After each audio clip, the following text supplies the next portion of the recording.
Breaking news MLC Teenmar మల్లన్నపై case నమోదు చేసేలా ఆదేశాలు ఇవ్వాలని హైకోర్టులో పిటిషన్ దాఖలైంది. కొద్ది రోజుల క్రితం ఓ వర్గాన్ని ఉద్దేశించి తీన్మార్ మల్లన్న చేసిన వ్యాఖ్యలపై పోలీసులకు ఫిర్యాదు చేశాడు సిద్దిపేటకు చెందిన అరవింద్ రెడ్డి అనే లా స్టూడెంట్. కాగా పోలీసులు కేసు నమోదు చేయకపోవడంతో హైకోర్టును ఆశ్రయించాడు. దీంతో కేసు నమోదుపై పోలీసుల వివరణకు హైకోర్టు ఆదేశించింది. తీన్మార్ మల్లన్నపై కేసు నమోదు చేసేలా ఆదేశాలు ఇవ్వాలని హైకోర్టులో పిటిషన్ దాఖలైంది. కొద్ది రోజుల క్రితం ఓ వర్గాన్ని ఉద్దేశించి తీన్మార్ మల్లన్న చేసిన వ్యాఖ్యలపై పోలీసులకు ఫిర్యాదు చేశాడు సిద్దిపేటకు చెందిన అరవింద్ రెడ్డి అనే లా స్టూడెంట్.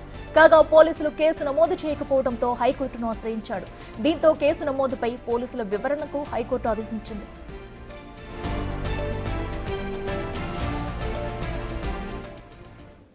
ఇదే అంశానికి సంబంధించి మరింత సమాచారం మా ప్రతినిధి రానా అందిస్తారు. రానా, చెప్పండి, అటు ఎమ్మెల్సీ తీన్మార్ మల్లన్నపై కూడా కేసు నమోదు చేయాలంటూ కూడా ఒక లా స్టూడెంట్ అయితే హైకోర్టును ఆశ్రయించారు. మరి ఇప్పుడు కేసు నమోదు చేసేందుకు కూడా సిద్ధమవుతుందా? అప్డేట్స్ ఏంటి?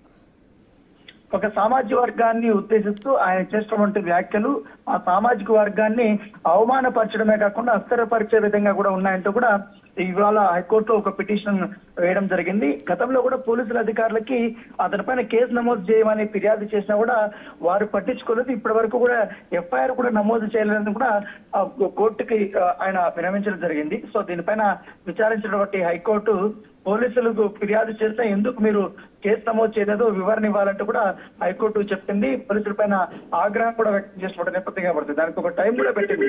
ఈ నెల 21 లోపల పూర్తి స్థాయిలో ఈ కేసుకు సంబంధించిన అంశంలో మీరు ఎందుకు ఎఫ్ఐఆర్ నమోదు చేయలేదు అనే దానిపైన ఒక వివరణ ఇవ్వాలంటూ కూడా హైకోర్టు సిద్దిపేట పోలీసులకి ఆదేశాలు జారీ చేసినటువంటి నేపథ్యం కనబడుతుంది. ఎందుకంటే ఈ అరవింద్ రెడ్డి లా స్టూడెంట్ గా పనిచేస్తున్నాడు.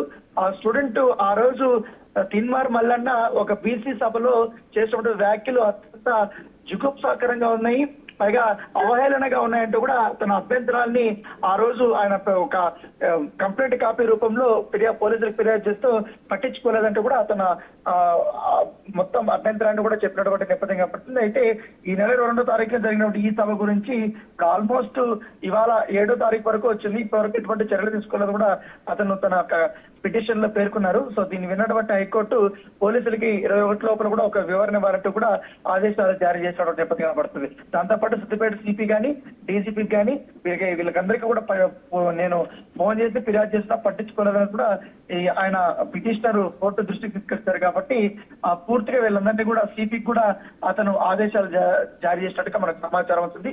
సో 21వ తారీఖు వీళ్ళు కౌంటర్ లో ఏం వేస్తారో కూడా చూడాల్సిన అవసరం ఉంది.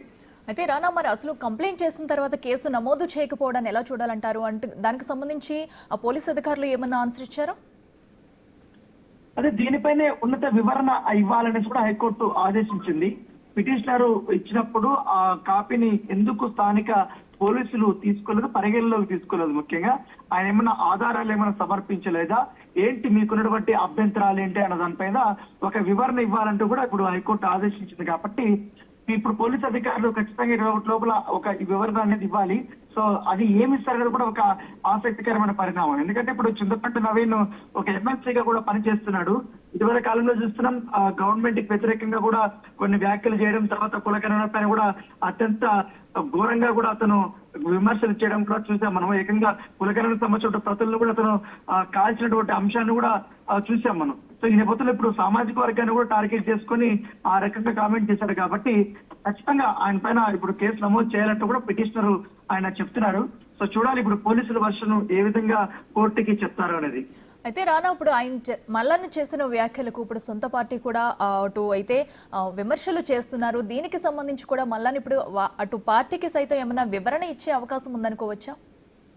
ఇప్పటికే షోకాజ్ నోటీస్ కూడా మల్లన్నకి జారీ చేశారు. ఎందుకంటే పార్టీ క్రమశిక్షణ చర్యలు తీసుకోవడానికి పార్టీ పైన